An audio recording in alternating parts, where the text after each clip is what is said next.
미국의 한 언론이 한국이 전통적 우방인 미국의 정치적 영향력에서 벗어나기 위해 핵무기 개발을 할지 모른다는 의혹을 제기했습니다. 미북 정상회담이 성과 없이 끝난 뒤 북한이 동창리 미사일 발사장 재건 움직임을 보이는 등 긴장감이 높아졌음에도 문재인 정부가 개성공단 재가동을 언급한 상황과 무관하지 않아 보입니다. 미 외교 안보 전문지 내셔널 인터레스트는 지난 9일 한국 잠수함이 핵으로 가려고 하나 사우스 코리안 서브머린즈 어바웃 투 고 뉴클리어? 라는 제목으로 한국의 잠수함 전력과 탄도, 순항미사일 전력을 분석한 기사를 내놨습니다.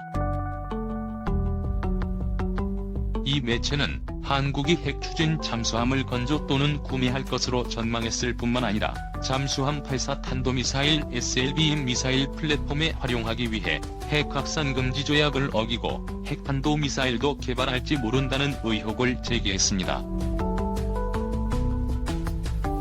내셔널 인터레스트는 한국의 차세대 잠수함 건조 계획을 소개하며 이 계획은 한국이 전통적 우방인 미국의 영향권에서 독립할 수 있는 기초 작업을 하는 것이라고 평가했습니다. 이 매체는 지난해 9월 경남 거제 대우조선해양우포조선소에서 신수식을 가진 국산 3,000톤급 잠수함인 도산안청함 장보고 3급 KSS-3에 정착된 수직발사관 VLS에 주목했습니다. 지난해 진수한 안창호 함에는 1,100파운드 탄두를 탑재한 지대공 순항미사일을 발사할 수 있는 VLS 6기만 정착됐습니다.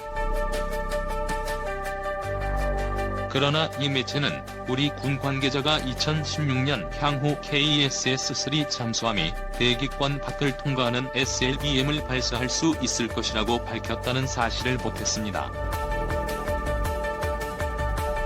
미국 토마호크 같은 순항미사일은 보통 탄두가 작은 전술 무기지만 탄도미사일은 탄두 중량이 큰 장거리 전략무기로 분류됩니다. 이 같은 정황에 대해 한국 정부가 SLBMS를 목표로 하는 이유는 불분명하다고 내셔널 인터레스트는 평가했습니다. 재래식 탄두만으로는 SLBM을 운용할 가치가 없다는 분석입니다. 대기권을 벗어나는 탄도미사일은 요격당할 확률이 낮고 북한의 지하시설을 공격하기 좋다는 장점이 있지만 재래식 탄두 전술무기로 운용하기엔 너무 비싸고 부정확하다고 덧붙였습니다. 이 매체는 결국 핵탄도 미사일로 무장한 잠수함은 핵 억제력의 골든 스탠다드라며 한국이 조용히 자신의 수중 핵무기를 배치할 수 있다고 주장했습니다. 이어 한국이 대규모 민수용 원자력 시설을 운영하고 있어 순식간에 핵무기를 만들 수 있다고 우려했습니다. 한국은 안창호함을 포함해 총 9척의 KSS-3급 잠수함을 건조할 예정입니다.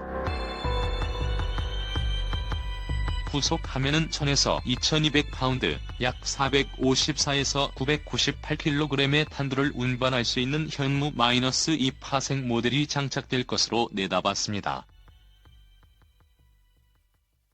이 매체는 한국이 러시아 S-400 지대공 미사일 시스템 기술을 이용한 냉간 발사 시스템을 이용해 이미 수중 발사 시스템을 성공적으로 시험했다는 미확인 보도를 덧붙였습니다.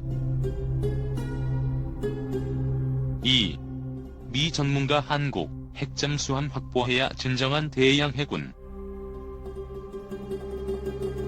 해군이 수권인 대양 해군의 꿈을 이루기 위해서는 원자력 추진 잠수함을 확보해야 한다는 주장이 미국의 전문가로부터 제기됐다. 에릭 프렌치 미국 시라큐스대 박사는 8일 부산 작전기지에 정박 중인 천왕봉함 LST-2에서 열리는 제18회 해군 함상토론회에서 한국의 원자력 추진 잠수함 확보를 위한 도전과 과제를 주제로 발표할 예정이다.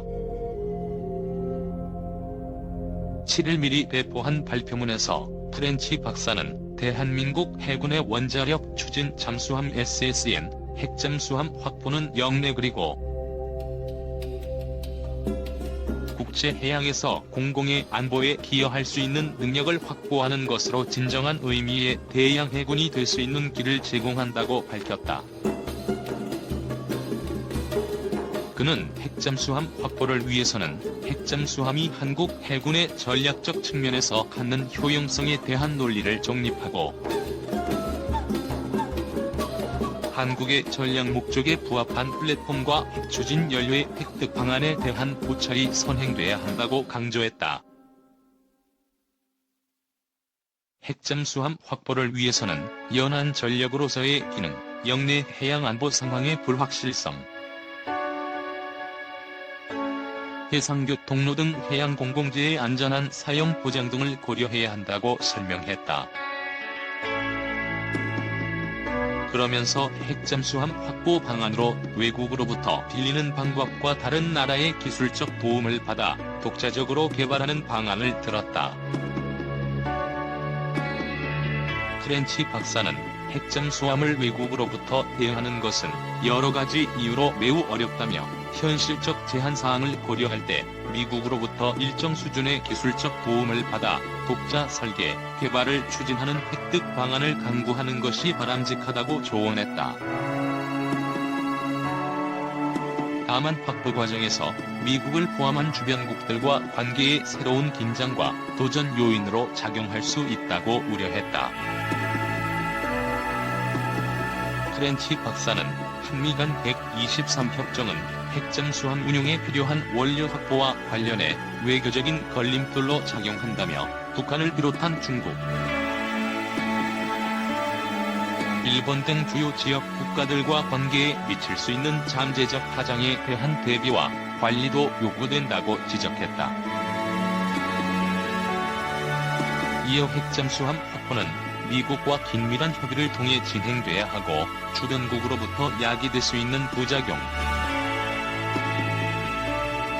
국제사회의 핵확산 금지 규정 위반 등의 논란에 대한 대응 방안을 마련해야 한다고 제안했다. 발표자로 나서는 김태우 건양대학교 교수도 다양한 해양 위협에 대비한 해군의 전력 발전 방안을 주제로 한 발표문에서 북한의 핵폐기 대화와 남북관계 개선의 성패와 무관하게 급변하는 국제안보 정세와 주변국들이 한국의 국가 생존을 위협하는 주요 요인들로 부상하고 있고 이러한 위협은 주로 해양을 통해 도래하게 될 것이라며 전력 증강을 위해 우선적으로 고려해야 할 전력 분야 중 하나로 원자력 추진 잠수함을 꼽았다. 3. 군 핵잠수함 프랑스 바라쿠다급으로 자체 개발 가닥. 북한 잠수함 8사 탄도미사일 SLBM 위협에 대응하기 위해 문재인 정부가 띄운 핵추진 잠수함 보유 계획이 프랑스 바라쿠다급 5,300톤 핵잠 자체 개발로 가닥을 잡는 모양새다. 15일 복수의 군 소식통에 따르면 해군이 지난해 핵잠 보유 가능성을 파악하기 위해 민간 연구기관에 발주한 연구 용역에서 이 같은 결론이 나온 것으로 확인됐다. 최종 보고서는 19일쯤 해군에 공식 제출될 예정이다. 이 연구기관은 보고서에서 국내 기술로 핵잠 개발이 가능하다고 결론 냈으며 프랑스의 바라쿠다급 잠수함 개발을 목표로 제시했다. 한 관계자는 미국 등 핵잠 보유국으로부터 도입이나 임대 가능성에 대해서도 검토했으나 일단 국내 기술로도 개발이 가능하다고 최종 판단했다고 밝혔다. 핵잠 보유국들이 핵잠을 타국에 수출한 전례가 없고 앞으로도 기대하기 어렵다는 현실이 반영된 것으로 보인다. 프랑스 바라쿠다급 개발을 목표로 제시한 것은 미국처럼 고농축 우라늄이 아닌 저농축 우라늄 농축도 20% 이하를 연료로 사용하기 때문이다. 국내의 저농축 우라늄 사용 원자로 기술이 이미 상당 부분 확보돼 있고 우라늄 농축을 20% 미만으로 제한한 한미 원자력 협정 위배 논란도 어느 정도 피해갈 수 있다는 것이다. 해군은 지난해 8월 이 연구기관의 핵잠 획득 방법과 국제법규 등 제약사항을 피할 수 있는 방안을 찾기 위한 연구 용역을 발주했다. 한미 정상 간 통화에서 핵잠 도입 문제가 논의됐던 시기여서 해군이 발주한 연구 용역 결과가 향후 핵잠 획득의 방향을 제시하는 첫 번째 지표로 여겨져 왔다. 다만 이번 연구 용역 결과 자체 개발에 들어가는 비용은 그간 관측됐던 1조에서 1조 2천억 원 초도한 기준을 크게 상회할 것으로 분석된 것으로 알려졌다. 이는 향후 핵잠 자체 개발 추동력을 떨어뜨리는 요인이 될 전망이다.